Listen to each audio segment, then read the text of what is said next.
biggest issues plaguing modern men is that the vast majority of them lack a tribe of other virtuous, trustworthy, masculine men who gather for the sole purpose of improving themselves and their lives on a daily basis.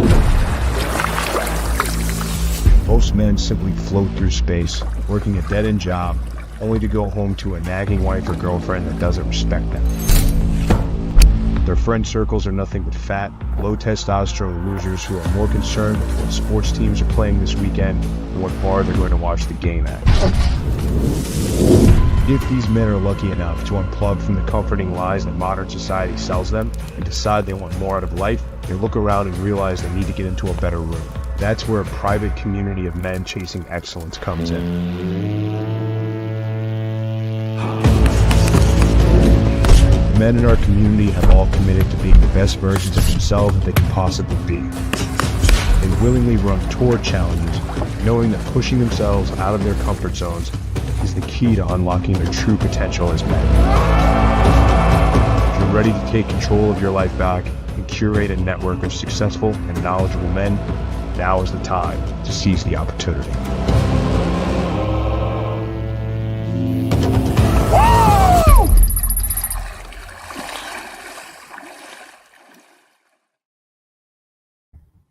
What is up? So we have another Unplugged Alpha episode. If you guys are new to the channel, make sure you subscribe. I'm just going to remind you how this stuff works. So the content that I'm creating here is based on the book, The Unplugged Alpha, which you can also see the top of the page over there. And I've not made it clear enough, it appears to me, to you guys that are watching, that sometimes comment. But the whole point of what I'm doing here with this podcast series is to help you guys make better choices. Making choices starts with your belief system, which is what I intend to update with this entire podcast series, my book, with my follow-up book that's coming out later on this year, so that you guys can get better results in life. The vast majority of the mistakes that you guys make, and most of my audience is men, this also applies to women, is part and parcel and embedded in the selection process, your decision making. So in this video, I've got a pretty comprehensive series of short TikTok videos, which explain what happened to this one young man as he thought it would be a good idea to become a sperm donor. I've said many times over the years, I've had a few people call in and they've talked about, hey, I want to have kids, but doesn't look like, it's in the cards, or I don't really want to get married or anything like that. So I'm just going to become a sperm donor. And I've talked about it a few times, so I want to dedicate this episode to just this topic alone. We got about 60 to 90 minutes for today's show. Hopefully we'll have some time to take some call-ins.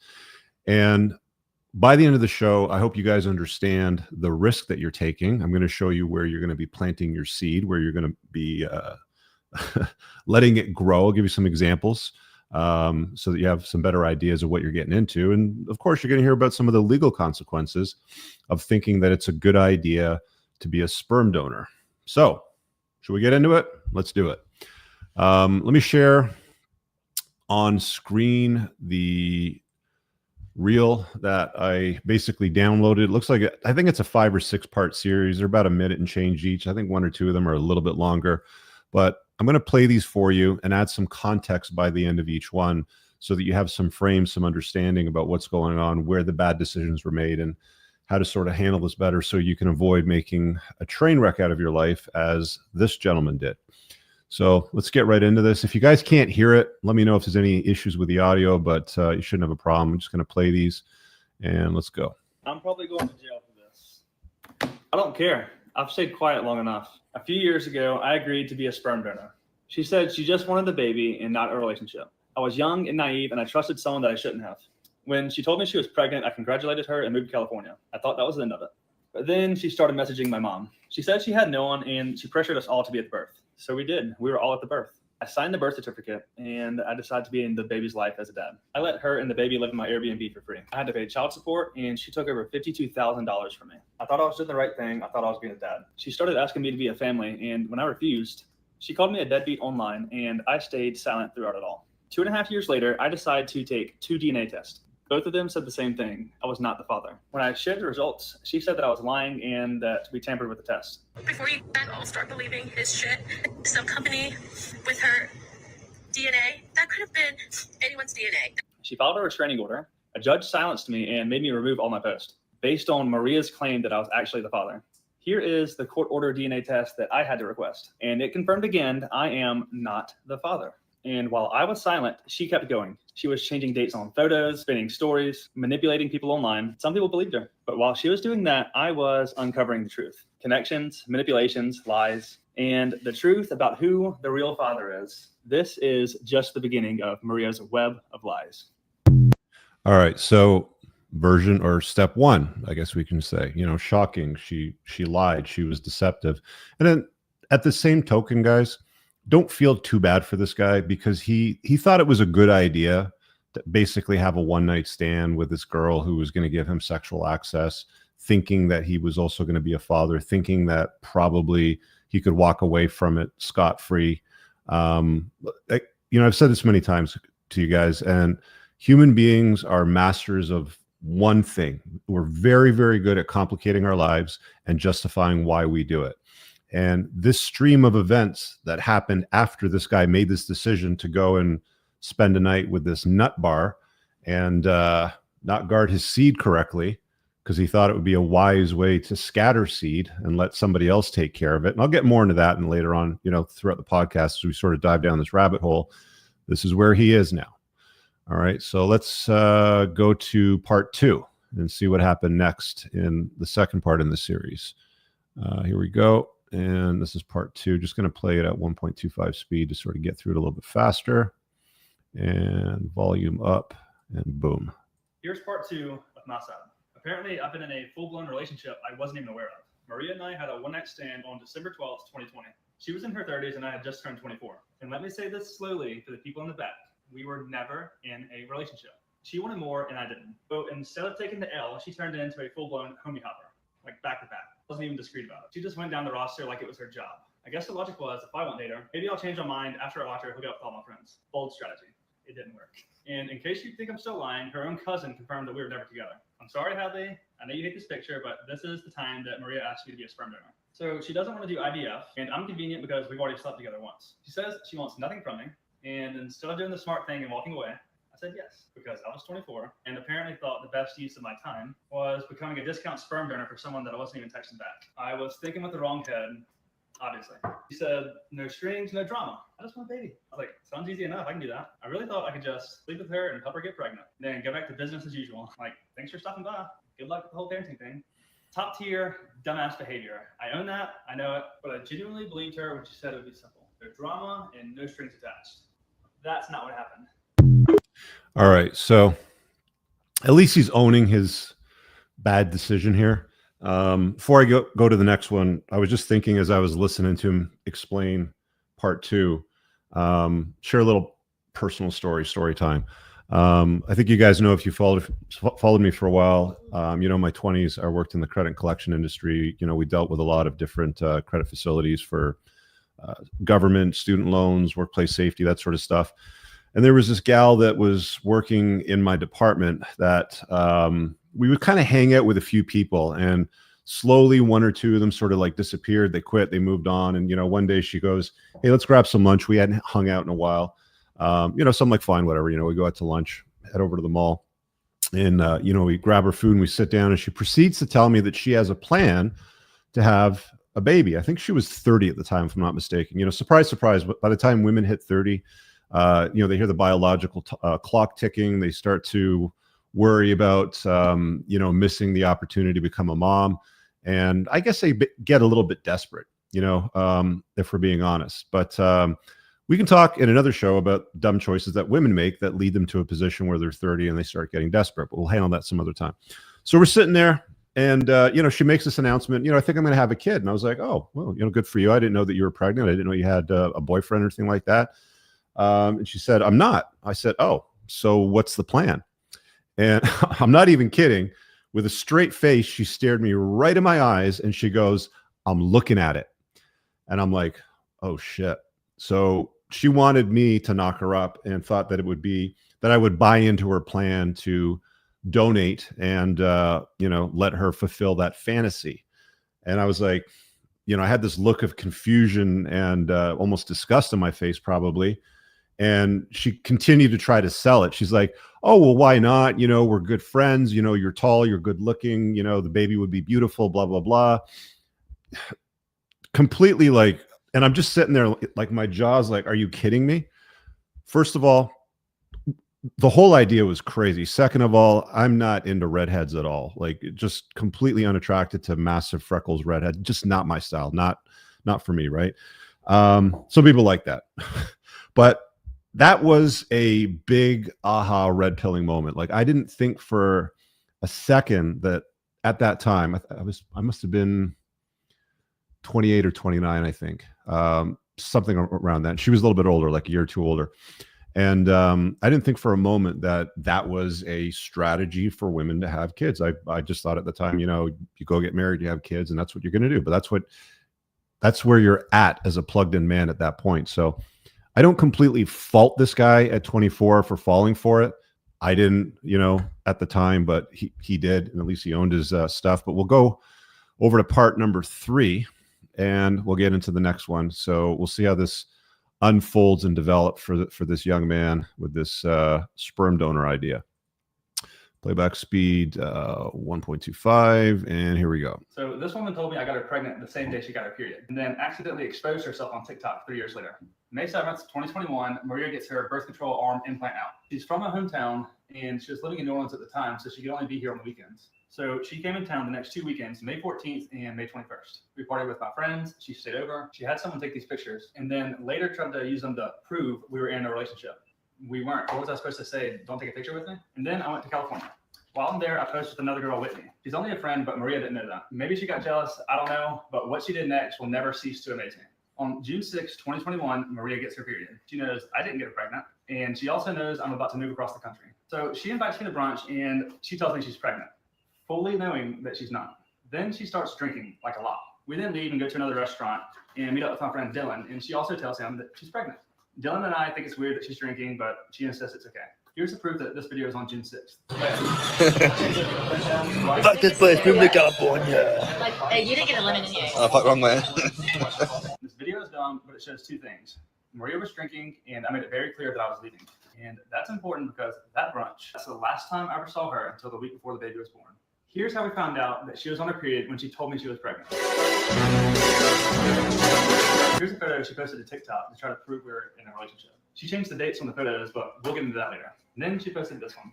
I then tell my girlfriend, who's a nurse, that she took that photo the day that she told me she was pregnant. And Hadley's like, hold up, there's no way. Let me see that ultrasound photo again. So we pull up the ultrasound that she sent my mom. The ultrasound was done on January 17th, 2022. And it showed that she was 32 weeks and 1 day. I've since learned that pregnancy is calculated from the first day of a woman's last menstrual period. And if we count back 32 weeks and 1 day from January 17th, 2022, we get June 6th, 2021, the day she told me she was pregnant.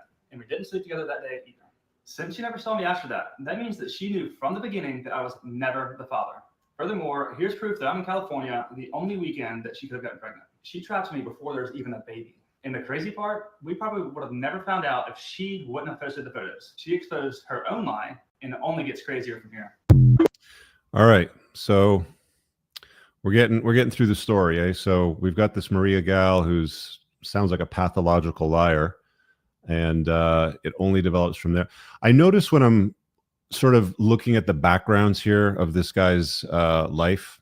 Just going to pause this and rewind it back. All of the areas that he's filming in, I'm assuming are his parents' home because he's a young man in his 20s. He did say that she lived in his Airbnb for free. He's obviously well off. Like, women do target guys in this sense. She duped him, basically said, hey, no strings attached. Let's have some sex. I want to have a baby. I'm 30, whatever. More than likely, I don't think that they were probably traveling in the same friend circles, because if you're 24, you're generally not hanging out with a 30-something-year-old. My guess is they probably work together, right? Shocking. Surprise, surprise. Very similar to my story. Only he fell for it. But she targeted a guy that's good looking, has financial resources, obviously, a willing participant, quote unquote. So I think she knew what she was doing here. And with all the web of lies that sort of unfold as we go, just let's see what happens with this one now. Here's how I ended up the birth of a baby that I was only supposed to be a sperm donor for. July 12th, 2021, she confirms that she's actually pregnant. We only found that out later when she started posting on TikTok. But at that time, she kept quiet. From July 22nd through July 26th, I was with my friend Whitney. She met my mom and she posted it on Facebook. Maria didn't know she was just a friend, and based on what happened next, I think she got jealous. Because not long after, Maria starts messaging my mom. Hello. Hey, Mama. The night, I guess that we first met, I guess was that night at the house show. One of the first things after we introduced ourselves and sat down, I can remember her saying to me that she hoped that I didn't think that she took advantage of my son. And of course, I gave a polite answer to that. She went on to discuss, and she mentioned, how I guess she was impressed with you to be so young and so successful at that age. I can remember her mentioning your house and all your toys. From that point on. Okay, let me just pause there for a second because Mom's chiming in with some important information. She's talking about when she sat down with Maria. I don't know if you guys heard it, but the mom is dealing with the sperm recipient, I guess, whatever. And she's talking about how impressed she was with her son, how successful he was at such a young age and his financial resources. You see, the targeting mechanism here, right? Let's keep playing this. Maria started pulling my mom in deeper. She would ask for baby pictures of me, and she told her mom that baby's gonna look just like me. She made my mom feel important and needed, and when Maria told her that she had no one, my mom felt pressure to come to the birth. She told me if something ever happens to her, I want you to raise the baby. And I just remember thinking, this poor girl has no one. By then, my family was in. They were planning to be at the birth, and I was about to be too. My mom tells me that Maria told her she has no one coming to the birth, no family, no support. She's scared, and she really wants me to be there. So I booked a flight on February 23rd, 2022, and it's $677. And I sent Maria the screenshot. By this time, Maria has already had 2 separate baby showers and never posted anything about it. Not one bump photo, nothing. And then a few hours after I booked my ticket, and on the same day. Hang on, I got to pause this for a sec because I'm just looking at the very size of this binder over here. It's massive. Look at all the tags he's got on it. This is not a small binder. This is a 3-inch binder. That I sent her the screenshot confirming I was going to be at the birth. And at 8.5 months pregnant, that is the first time she ever posts that she's pregnant. And she uses my last name. She waited until I was fully in, and then she told the world. Wow. She didn't just lie. She made sure the lie had backup. The day the baby was born, I was there, and I was the first person to ever hold the baby. And I just remember thinking, this is what it feels like to become. Dude's holding some other dude's baby, lying there posing with it, pretending it's his. Wow. My dad didn't care about anything else in that moment. My parents are there posting about how they're grandparents again. And then the nurse comes in and she brings in the forms for the birth certificate and the acknowledgement of paternity. I signed everything because I thought the baby was mine, and Maria knew I wouldn't. After the birth, she scheduled a full-blown newborn photo shoot. She posed me holding the baby, and they would jump in the photos. Oh, here we go. Here's the here's the Instagram photo shoot. For clout online, how women will use these professional photo shoots to get likes and appreciation and attention online after they have a baby. You'll see this all the time. Once you see the code in the Matrix, you'll see it a lot, right? She had my dog in the photos too, and had already ordered a bandana that said Big Brother. She shared the photos online, but I had no idea because I was already blocked. A dog is a big brother. Like, this is a level of delusion this is the world of delusion that this gal Maria lives in. On Facebook. She was posting pictures of me and the baby, making it look like we were this perfect little family. And while I'm across the country, she's messaging my childhood friends. She's asking my best friend Dylan and his girlfriend Megan to babysit, and they do. She starts asking my friends and family if they want to be the godparents. She didn't just ask 1 or 2 people. She told multiple friends they might be chosen. Literally, this is what my brother posted of me, the baby, and my friends. He joked, the godparents who didn't make the cut. And Maria liked the picture. At first, she kept things peaceful and calm. It's like she didn't want to risk pushing me away too fast. Once I was settled into this nice little world she created for me, that's when she started to tighten her grip. And that's when the real abuse begins. Part 5 coming tonight. All right, well, let's go to part 5. Let's just keep going. As the drama unfolds. Hang on, let's just rewind this a little bit, speed it up so we can rip through it a bit faster. And here's part 5. You don't realize it's abuse when there's no bruises, but she didn't need violence. She used my love for the baby to control me. She waited until I was all in. Once I settled into my role as a father, once she knew I wasn't going anywhere, that's when it changed. The control started small, a comment here, a demand there, but it escalated fast. It was Easter 2022, and I flew home to see the baby. I spent nearly $900 on flights. My whole family was at the house. My parents, nieces, uncles, aunts, cousins. I blocked off my Airbnb, and I hosted everyone, including Maria and the baby. At first, things seemed normal. She was upstairs drinking, talking with my mom, being friendly. I was downstairs with my cousin, just hanging out. The more she drank, the more her attitude started to shift. There was this edge to her, sharp glances and short responses. You could feel it building. Then, out of nowhere. Just pausing this for a second because it's a relevant point, guys. Alcohol is a truth serum. When women drink, when men drink it, when we all drink alcohol, we tend to sort of we drop the filters, right? They say that if you're, if you're an asshole and you start drinking, then everything that you've done to sort of hide that disparaging, that bad, that negative behavior that'll look bad in the wrong light comes to the surface, right? So just understand that alcohol is a very good truth serum. Where she leans over the. Oh, sorry, hang on. I got to put this back up on the screen. Add to stage and back here. I'm just going to back up a little bit. Here we go. The more her attitude started to shift. There's this edge to her, sharp glances and short responses. You could feel it building. Then, out of nowhere, she leans over the upstairs balcony, clearly drunk, and screams down at me in front of everyone, "Get your ass up here and take care of your child." My mom says this is the first time that she saw it. That Maria expected something from me way beyond what we agreed to. For me, it was the first sign that if I didn't do what she wanted, she would humiliate me in front of everyone. After that day, things shifted, subtly at first. But every time I didn't respond fast enough and give her what she wanted, she would use the baby against me. May 16th, 2022, she asked if her and the baby could stay in my Airbnb rent-free. I don't answer right away. A few hours later, she threatens to take the baby away from me, so I say yes. She moves in. Hang on a second. I just want to read this to see what it says. Packing up apartment this weekend prior to the 9th. I'll put all my stuff in storage except for the clothes. Can we stay there? Kind of important that you respond. You're deliberately ignoring me, and it's extremely frustrating considering I've asked you to put a roof over your daughter's head.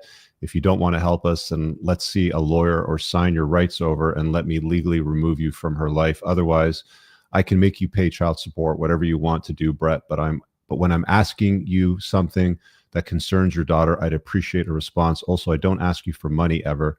It's the least you could. So this is like a standard shaming tactic. Like, this woman at this point knows full well this isn't his kid. She's just targeted the guy with the cash. And, shocking surprise, right? She threatens to take the baby away from me, so I say yes. She moves in. I cover rent, utilities, internet, everything. Meanwhile, I can't rent it out during peak season. I'm losing money left and right, but I tell myself it's worth it to stay in the baby's life.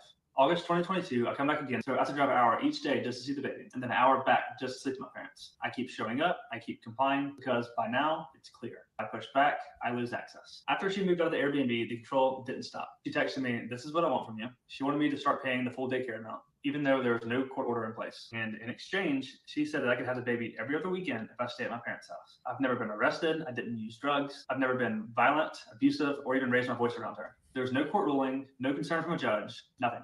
It wasn't co-parenting, it was control. My access to the baby came with conditions that she made up as she went. Then, about a week later, she posted a photo on Instagram with the man that we now know is the dad. Just something to note, we'll get into that later. Then came the baptism. We talked about this in my first video, but here's a quick recap. I drove a 14-hour round trip just to be there. The night before, she asked me to come hang out. I said no, I didn't want to give her the wrong impression. So she told me I wasn't allowed to come to the baptism, just like that. I didn't fight it, I just let my parents go instead.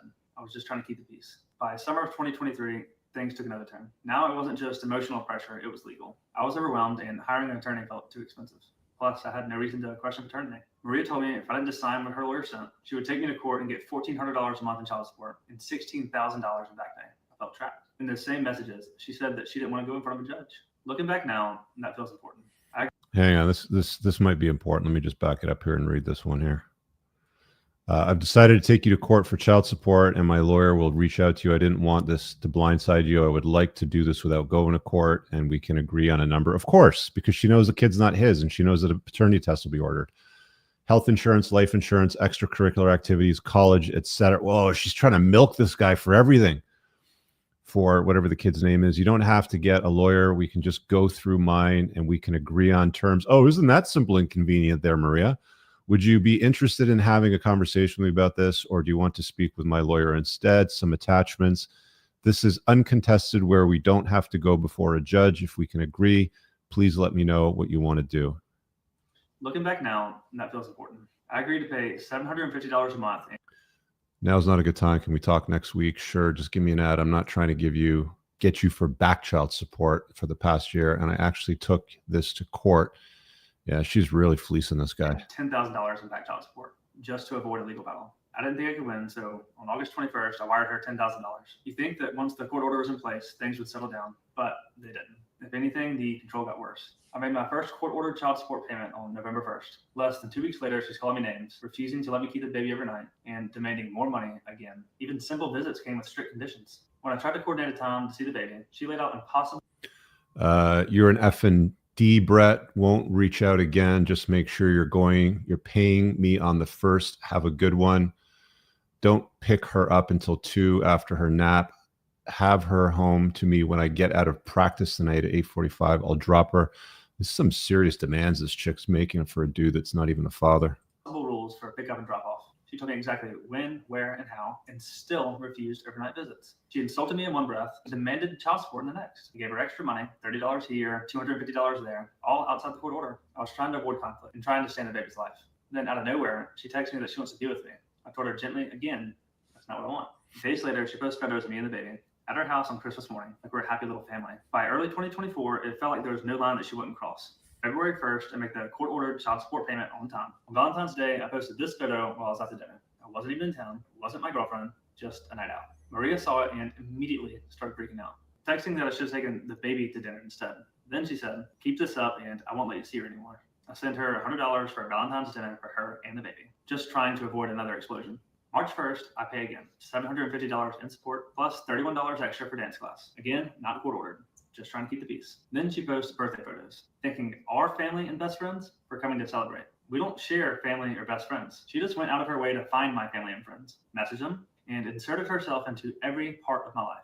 I paid for the birthday party, $364, so she did need extra money. However, the next day, she demands the child support payment 26 days early. When I say no, she tells me to die and says I'll never see the baby again. The next day, I sent her $156, not because I wanted to, or was ordered to by the courts, because I felt like I didn't even have a choice anymore. Then she posted even more birthday photos, this time at dinner with my family, like everything was normal. I guess because I paid her, she was happy. By this point, I was drained financially, emotionally, mentally. She controlled when I could see the baby, how much I paid, what I was allowed to post, and how I lived my life.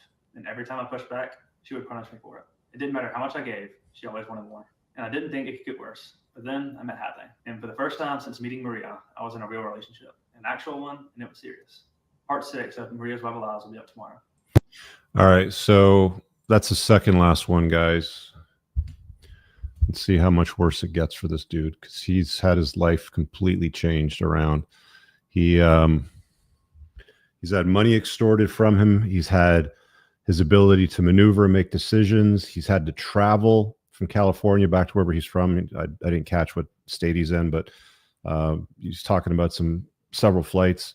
He's attended baptisms, birthdays, hosted parties at his family's home, which she disparaged him at in front of his entire family in a condescending way.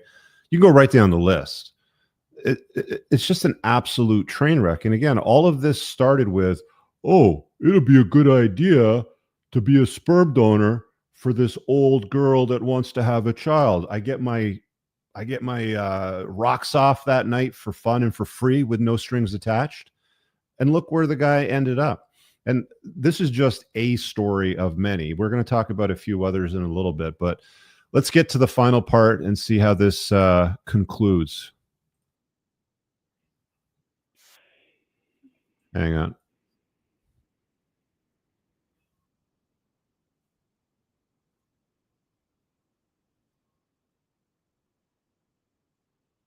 Oh, hang on. Sorry, guys. I didn't put it back up on the screen. Add to screen. Here we go. Friends and family. Hadley saw it. Her family saw it. Probably half the state saw it. She called me a deadbeat. She said that I put my dick in anything that walks and accused me of shoving hot dogs down my throat for Instagram likes, which honestly is pretty funny. But the real kicker, she ends it with, the truth is coming out and I'm not afraid to share it to the public anymore. She's all about freedom of speech until someone else starts talking. Anyways, she doesn't answer my calls or texts on Father's Day, so I don't get to see the baby. I'm not even shocked at this point. On June 20th, we head to the Bahamas for Hadley's brother's wedding. My parents were supposed to keep the baby for the weekend, but at the last... Sorry, I'm just going to pause this for a sec because he's talking about his current girlfriend. This is not the sperm donor mama, Maria. This is his current girlfriend at the time.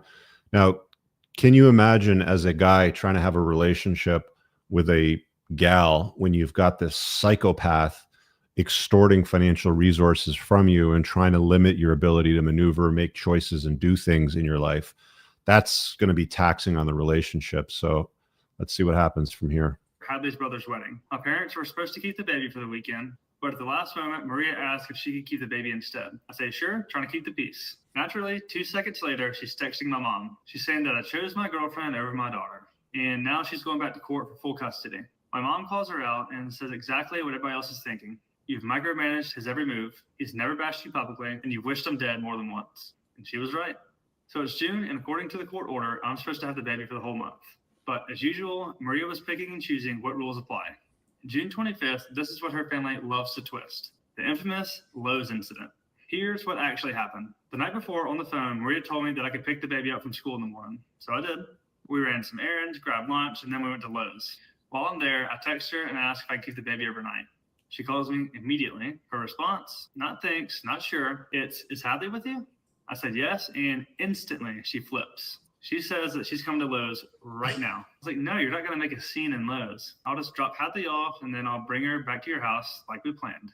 I hang up, and then I reiterate what I said over the phone through text. I put away my phone while I'm driving. I check my phone when I park at Hadley's house. Apparently, Maria's at Lowe's now. I had multiple missed calls from my dad.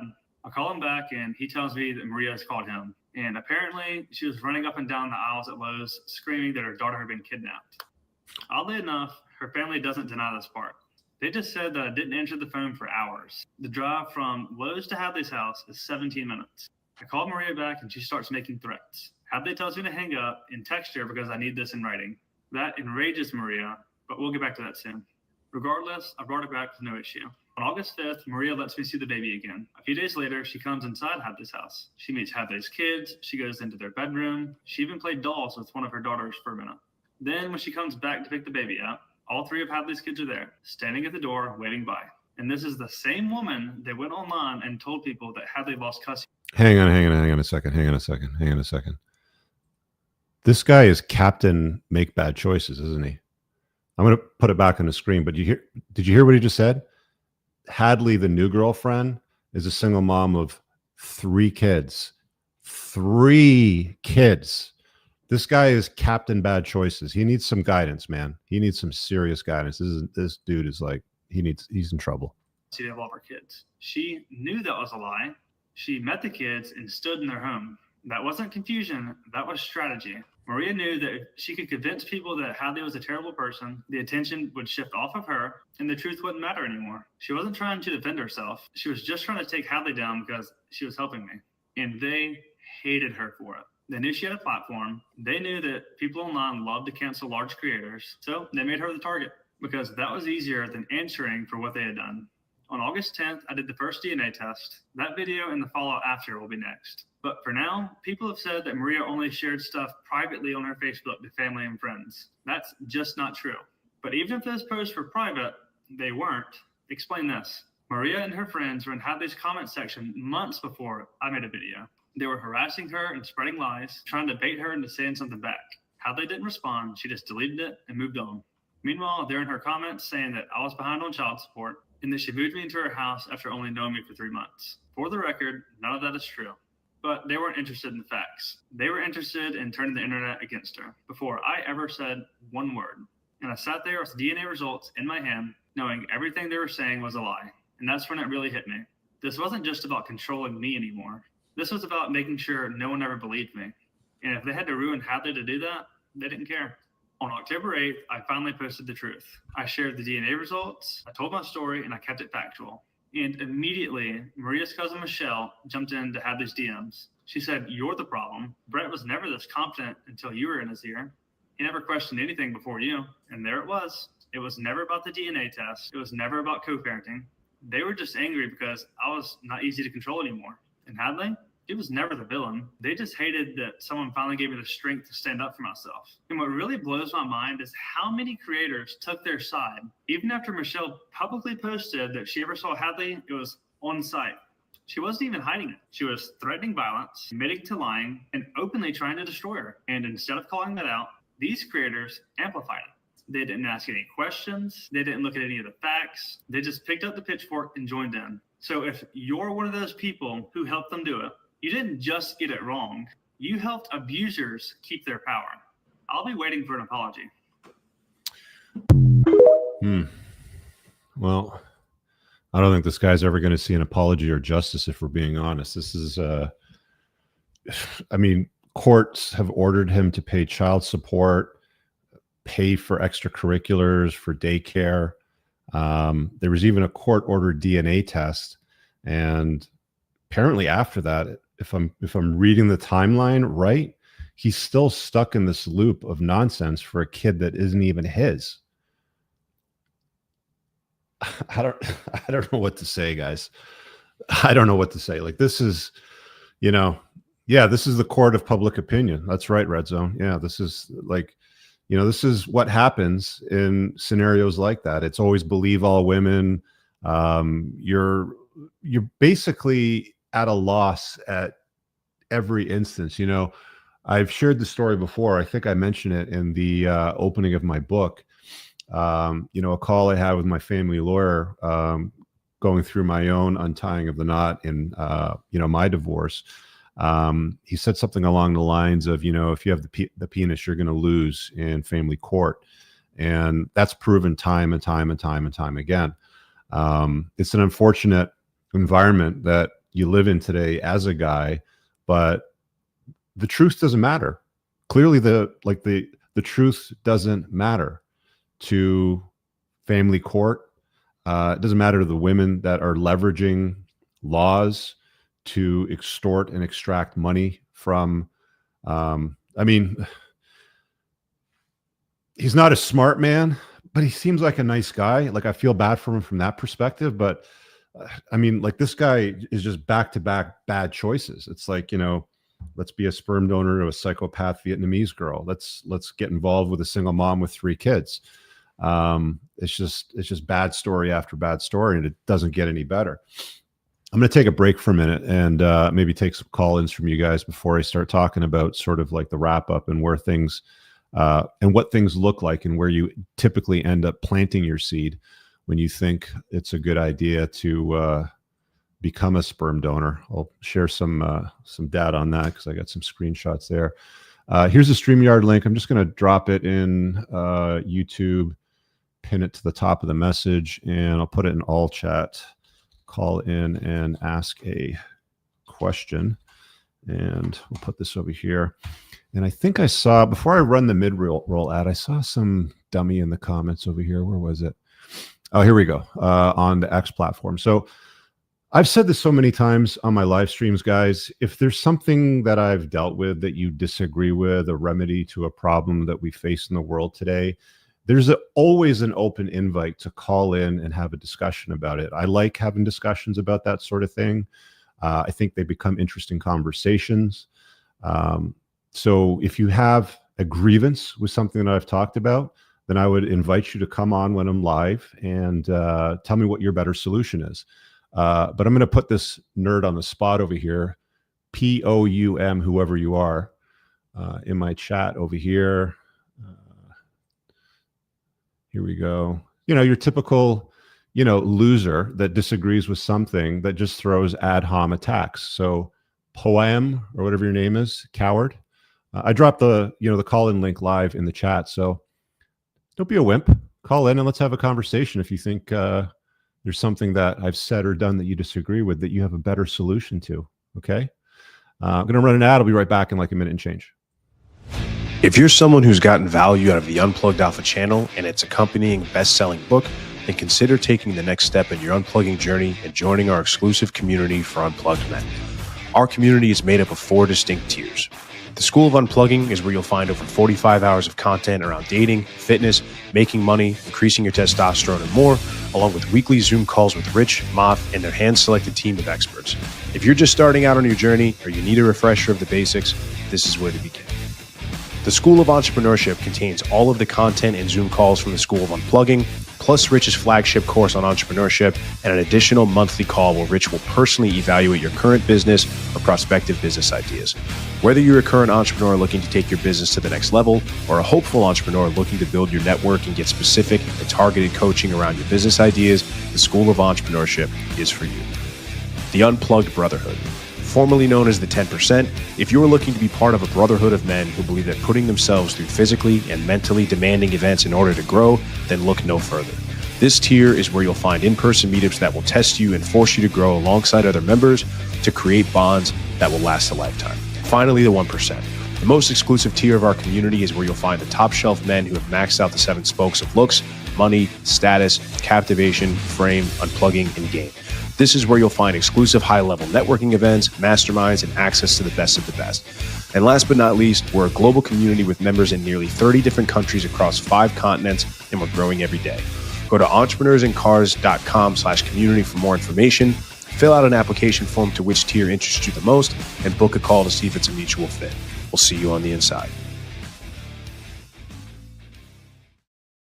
Okay, so we're back. Again, the link to call in is pinned at the top of live chat on YouTube, and I dropped it in all chat. You guys can grab it and hop in. Looks like I got probably got another 30 minutes to chop up some more stuff before I wrap. Let me stop sharing this. And for those of you wondering, so sperm donation happens in like many different ways. You heard a guy's story that was convinced, maybe similar to my story, where I went out to lunch with a colleague and she was all, hey, I'm looking at my plan to have a baby, and staring you directly in the eyes. And he thought, oh, this would be a great way to get my rocks off and have some fun for one night. No strings attached. That'll be a good idea. That's one way, I guess it happens. Another way is, you get sperm donation clinics. They usually have a waiver, not usually, they should have a legal agreement where it's anonymous, you're waivered. They usually collect a lot of data on you, because what ends up happening is, the women that use these sperm clinics, whether they're IVF or, artificial insemination or whatever it happens to be, they usually go in and the gals are like, oh, let me have a look at your catalog. And I'm like, I want a guy that's at least 6 foot tall, has this color hair, this color eyes, has whatever degree, he's educated. And they'll go, go through the menu like, oh, I'll take Kevin's, donation. And they pay a certain amount of money. I don't know what it is. Apparently it's expensive. And then they go in a back room with a turkey baster and do their thing, or an IVF or whatever, the status happens to be. So that's the paid route. That's where you get, 40 something year old women, usually close to that route, where they've got lots of money. They've been very successful. They're professionals. They've just been unsuccessful in locking a guy down in a committed environment where they form a family or get married or something like that, or live in a way that looks like marriage. They have children together, the natural way, where, they do it the regular way. So failing that, for a lot of professional women that have financial resources, they'll go that route. I've also heard that they offer financing options as well. So there's different ways to go in and buy what you're looking for to get what it is that you want as a woman. So route one, let's convince somebody to just have his fun and no strings attached, everything will be fine. Route two, going to a clinic. And it was brought to my attention about a year or two ago that there's these online forums and discussion boards and Facebook groups where people collaborate, and there's donors and there's, recipients that sort of pitch each other. So donors will just go on there and be like, hey, I'm in this area, free to donate. I'm looking to have a whole bunch of kids or whatever. Marriage isn't for me or whatever. So, let me just donate, sort of thing. So it's a marketplace where you have the givers and the takers. And the takers, how can I put this? I'm going to try to put this as delicately as possible. Let's just put it this way. They're not the finest, if I can put it that way. Usually when a farmer plants seeds to grow crops, he wants good fertile land. That's quality. That's going to reap a high yield, right? What you're getting in the other scope of things. So the third option, and I may be missing one. You guys can leave in the comments below for missing something here. But the third option is these marketplaces where it's donors and receivers. I believe, and I've seen a few examples of this, where receivers on these marketplaces have gone and chased the donors for child support and so on and so forth. Of course, there's also the issue of, what does that land look like that you're planting your seed in? Let me grab a screen share over here, window, because I got some screenshots that I was given from this page over here that somebody sent me. Here we go. Chrome tab. And this is it over here. So we can throw this up on the screen. You guys can have a look at it. So we have spring 2025 updated donor list with a rainbow, not seeing, looking for a donor in this city, method AI. I'm assuming that's artificial insemination. Lesbian couple, currently have 2 kids, married 4 years together. So this is where you're planting your seed. So like, you know, the notion that you're able to leave something behind, like you're able to scatter your seed, I don't buy it. Like, why would you want to plant something that's important to you in awful agricultural land, right? Here's another one. Looks like it's another lesbian couple. Me and my wife are looking to have another baby. We have 5 kids in a previous relationship. I don't know where these people are from, but you know, another couple. It's weird, you know, with gay women, they always have like the kind of feminine looking one and then like the masculine looking one. Do we have any more here? Here's another one. I can't tell which one's which in this one over here. It's what the hell's transmasculine? What does that even mean? Transmasculine couple hoping to have a baby of her own. Where do you have 2 like this is where you're planting your seed, right? Here's another one. Search a free local donor on these dates. We have been a victim twice of a scam, preferably donor of Black or Hispanic descent, open to any race, blah, blah, blah. So she wants to be a mom. You know, there's no dad in the picture. We got another one over here. Hi, me and the husband. You also get these guys that are like infertile, so they can't, you know, they can't knock up the wife. But you know, she goes in these areas and she goes looking for somebody to basically plant the seed because he can't do it. So it's not advisable from any angle, guys. Like honestly, if you want to have kids, if you want to scatter your seed, if you want to leave your DNA behind, if even in an anonymous way, it just doesn't look good from any angle. There's too much risk involved. There's legal consequences. Your life can change dramatically. And if all of those things don't exist, let's say they never bother you again, you're not going to create the next Einstein, probably. Like the chances of you leaving behind a caliber of human that's top shelf, like an Elon Musk type of character, it's not likely. You know, if you're going to leave your seed in shitty soil, yeah, like children become the product of the environment. And I think that the best way it should still happen is with 2 parents, a father and a mother, not a transmasculine or whatever that means. I mean, fine, you know, if that's what you want to call yourself. I really don't know what that means, but you get the point. I get flack for this, but I'll say it again. You can love a woman, not live with her, and have a family together. It is possible. There's lots of people that have done it. There's lots of people that have a proven success model, but it requires that you have financial resources and you navigate the slippery slope that is becoming apparent very carefully so that laws don't ruin your life. Okay? I'll say that. Don't fall for any of this nonsense around the idea that it's a good idea to become a sperm donor. I don't know where this came from. Like, I don't know who cooked up the idea that, like, I think the problem with guys is that sperm is so abundant that it seems like it's cheap, right? Like men will make millions and millions. Like literally, you can do it within a day. There's a really interesting book that I went through about a year ago called Sperm Wars. It's fascinating. It's. I'll be honest with you. It's probably going to black pill you a little bit, but it's fascinating from the perspective of how reproduction and sperm competition works in the female reproductive tract. To give you a little bit of a teaser, men, when you're ejaculating, you generate 3 different types of sperm. There's the egg getters, there's the blockers, and there's the killers. So only 1/3 of what you're releasing to the world is designed to get the egg. The other 2/3 are designed to combat others in the reproductive tract in the woman, which again, it goes back to the point that I made in my book. Humans aren't monogamous. We're highly promiscuous. Sperm has always competed in the reproductive tract and has done throughout history and will continue to do so into the future, which is why we have paternity fraud issues and things like that pop up. So if you want to understand the dynamics of how all that works, go read the book Sperm Wars. I think the author is Robin Baker. Really interesting read.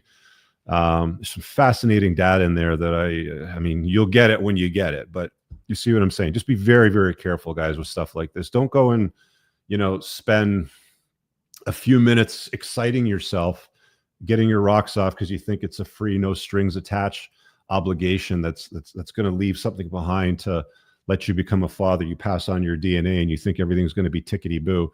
For the vast majority of situations, it doesn't work out that way. I think the only time that it might make sense if you're highly successful, wealthy, competent, and they collect all that information on a resume and it goes to a sperm bank where a successful professional woman goes and pays $20,000 for IVF or something like that, goes through a catalog and said, I'll take this guy, 6'6", blonde hair, blue eyes, financial, the fucking song that they all sing, sort of stuff like that. But still, at the end of the day, there's no father in the picture, right? There's no man in the household. And we've all seen the data. I mean, maybe you haven't. I'll have to share it on a dedicated podcast. Maybe I'll make that next week. But the data clearly suggests that fathers actually do better than single mothers raising a child by themselves. And single mothers, by a wide margin, don't do a very good job. The vast majority of the incarcerated, the vast majority of teenage gang activity, the vast majority of teenage pregnancies, the vast majority of suicide attempts and successful suicides, the vast majority of, I can go right down the list, shitty grades in school, degenerate teenage behavior, all comes from single mother households. You have to have a masculine male role model in the house to generate a useful, productive member of society. The vast majority of the times, I mean, it's not always true in that case, but the vast majority of the time, you're far better off having a father in the household than not having a father.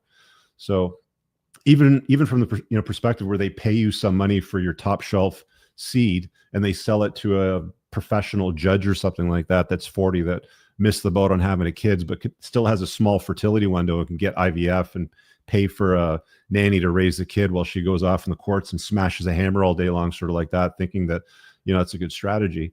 I don't think that it's a win from any angle for a guy. And when you unplug and you see the code in the matrix, as I like to say, and you navigate life a little bit better, you recognize this is not a good path. Now, for those of you that wonder what is a better path, and let me put the banner up over here because I talk about this not enough. Where is it? Here it is, down over here at the bottom. The School of Unplugging, it's a $50 a month membership. It has 45 plus hours worth of content. And one of the modules, which is almost 3 hours long, breaks down, if you want to be a father, breaks down the best way to minimize the risk and to optimize the potential for positive outcome on the back end. That's, you want to have kids, this is the way to do it, right? And there's lots of other useful information, and there's Zoom calls in there, and there's all kinds of useful stuff that, you probably want to contemplate. But just go to school.com/the School of Unplugging. You can dive down the rabbit hole of getting all the premium content that I don't have 3 hours to make on YouTube for free. I hope that you guys, appreciate that the value's there. I'm sure if you're watching right now, you know that it is. Let me grab some call-ins over here and see what we got, because I got a little bit of time for that. What we got? Maybe 20, 30 minutes. Let's give it to CG first over here. At the stage. CG, what's up, buddy? What do you got for me? Hey, Rich, how's it going, man? Thanks for having me on. Just more just commentary. This story is wild, man. It is wild. I think that this guy didn't have anybody in his corner really looking out for him or seeing the bigger picture. Mm-hmm. And I think that the woman in this case, she was older, and the narrative is that if you've got two people together in like a relationship, the older person tends to prey on the younger person. Like that's the narrative that people will say, especially if it's the guy that's older and the woman that's younger. And I think the genders were flipped in this case, and she probably took advantage of this guy, not knowing, what his value was, even though he's a younger guy, seemed like come like a good background and whatnot. But nobody was advising him on to maybe take a step back and look at what's going on here. Two-parent household. You saw the photographs of the parents. Like it seems like they're clearly well off by judging the spaces that he lives in, whether it's his house or his parents' house that he's broadcasting from. But I don't think that he like the problem with young men and women in general too is they don't seek counsel. And even if adequate counsel is provided, are they obedient to the counsel that's provided? Like I can't I even have guys that I know that are in my community that have been there for a couple of years, and they arrive there because of chaos, because they made some bad choices, and you counsel them on it. And then they literally go back to the exact same place that they were and make another stupid ass decision. Yeah. Right. And then they invite more chaos into their life. Right. So, like I said earlier, I think humans are masters of one thing, and that's complicating their life and justifying why they do it. And, this is just one example of it. So even if he did seek counsel, would he have listened? Like, maybe he thought she was hot. Maybe they were drinking. Maybe it was like no strings attached story. I'm sure that she's very conniving. You can tell by the way that the story sort of unfolded that she's very manipulative. She's very conniving. She probably has some kind of a personality disorder. And they create, not him, but her and whoever it is that she banged, not this guy who's clearly not the father, but they created a child to be raised in a chaotic way all over social media with other influencers, trying to support, the woman rather than look for the facts. And you're going to have basically another psychopathic single mom probably on our hands in about 25 years, maybe doing the same thing to another guy. Right. Yeah. Yeah. He joined the chaos, man. And one last thing I'll just leave with is a lot of people will say in the women's defense, like, oh man, not all women are like that. It's like, yeah, okay, fine. But it's not the fact that they are not going to take action on it. It's the fact that they can. Yeah. And they're going to have reinforcements of that through the court system, society, that kind of narrative, which is unfortunate, but that's the reality of the scenario. And that's kind of what I want to leave with, just some commentary, man. But it's definitely a wild scenario. Yeah. Thanks, man. Appreciate you popping in. Yeah. The whole not all women are like that narrative, guys, like take that around behind the back of the barn, beat it with a stick and bury it 6 feet under. It's this dumbest story I keep hearing over and over again. Not all women are like that. Not all women are going to be like, do that. It's like, yeah, but they can. And if you incentivize, if you have laws, which family law exists, like if you pass laws through family courts in North America that incentivize bad behavior, you are going to have human beings and women that will leverage opportunities in family law to extract resources and change people's lives. They don't fucking care, right? It's, they'll tell you a story. Oh, just nut in me. It'll be totally fine. No strings attached. I'll have a kid. Don't worry about it. I can pay for everything. Everything's fine. I got a good job, blah, blah, blah. I'm sure some version of that story happened to our friend here that we just watched the 6-part series in. But, like, this is what can happen. So in order to navigate slippery slopes, one, you have to become aware of it. That's the whole point of this podcast series. That's the whole point of my book, The Unplugged Alpha. Get it if you haven't read it. You find it on Amazon. It's a bestseller for a reason. You will get more than its weight in, like, its value is priceless. Go look at the reviews. Okay. People are loving the content that's in it. They're loving the stuff that we're talking about here. Dive down the rabbit hole. Even if you're skeptical, it's a fucking $10 book. Okay. Just get it and read it. Start there if you're new to all this. But make sensible choices. The vast majority of the problems that we run into today can be resolved. And I can do the same thing for women too. I don't think women listen as much as guys do, but I mean, I could create an entire series about the unplugged babe or whatever and like talk to women specifically. But the entire collection of difficulties, bad results, lawsuits, you run down the list. You can collectively sum it up as shitty selection process, with the terrible belief system. And if you make better choices in life, you can avoid all of those. Like the whole point of, again, if you're newer to this, I'll put the ticker up for it as well. But the whole point of my red flag list, which is a chapter in the book, there's 21 red flags, is to help you guys make better choices when it comes to selecting women. You can get into a relationship with any woman you want. She touches your pee-pee, she responds to your texts, she's friendly, she's intimate with you, whatever. I get that most guys jump at, the opportunity to, hey, will you be my girlfriend?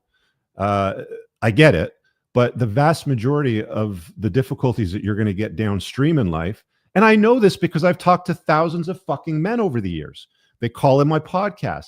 They book private sessions with me. I've been doing this for a long fucking time.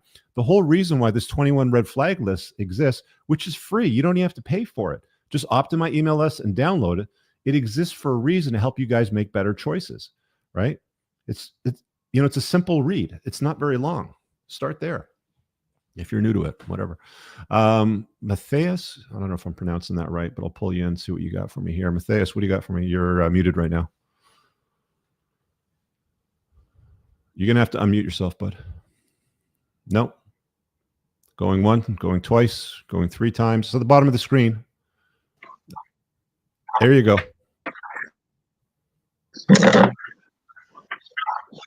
Yeah, what do you got for me? All right. Guys, if you're going to click the join link, I'm just going to boot you. Like, don't be an idiot. If you're going to click the join link, click it with the intention of having a conversation, not wasting my time and the people watching the show's time. Okay. I don't have a lot of patience for that stuff. Anyway, I think with that being said, we've taken care of the call-ins that look like they have their microphones on and are ready to have a conversation. If you don't look like you're ready to have a conversation, I'm not going to pull you on, but you get the idea, guys. A lot of your problems in life boils down to selection process. When I was a kid, we used to have these books. They were called Choose Your Own Adventure, fictional books, right? And it's like, you'd read this thing and it's like, do you go down hallway, do you make a left on the hallway and go to the screeching sound? Or do you make a right down that hallway and you go to the bright light that exits you from the spooky haunted house, right? And then you would go to page 36 or 86 and you would sort of jump through the book. That's what your life is like. It's a choose your own adventure. And at every opportunity where you're presented with a challenge, a question, a decision, or whatever, all you got to do is evaluate it a little bit better. Look here, I'll make it simple for you. Whenever you have a tough decision, just ask yourself, what would Rich do? And then make the decision based on that. And hopefully you've watched enough of my stuff and read my book and understand that there's always a better path. I'm always available for private consults. I still do those on a regular basis. You can find that on my website at richcooper.ca. If you're testing yourself with a life event, a decision, I had a call the other day. A guy was thinking about untying his knot and taking on a single mom with a whole bunch of red flags as a relationship, as he was married with a whole bunch of kids with this, pretty decent gal. And it's like, guys will book me to run ideas up a flagpole to see if I'm going to salute it. And, if you need a board of directors, if you need somebody to consult a difficult choice on, it's absolutely confidential. We'll have that conversation and I'll offer you my opinion. Whether, what you do with it is entirely up to you, but I know not everybody wants to call in on a live show and, air their dirty laundry in front of the world on YouTube. I get it. Book a private consult if there's something you stuck on, but make better choices in life, guys. It almost always boils down to selection process, right? Make better choices. Start with the red flags, right? You can opt into that list below. It's on the ticker. If you want to dive deeper down the rabbit hole on educating yourself on a lot of my premium content, there's 45 plus hours on the School of Unplugging. We talked about that 5-10 minutes ago. Get in on it, guys. We'll see you guys later. Moff will be on tomorrow with the Office Hours. Have an amazing day. All right, guys. If you enjoyed that podcast, make sure you visit my website at richcooper.ca to learn more about my courses, my book, The Unplugged Alpha, community, or booking me for private coaching. Also, if you are a Canadian with $15,000 or more of credit card debt and what you are doing right now isn't paying off the balances, then visit totaldebtfreedom.ca and hit get a free quote to see if you qualify to settle your credit card debt for less than you owe today over the next 48 months. Make sure you check out the top pinned comment on YouTube for all the links mentioned during the show. Peace.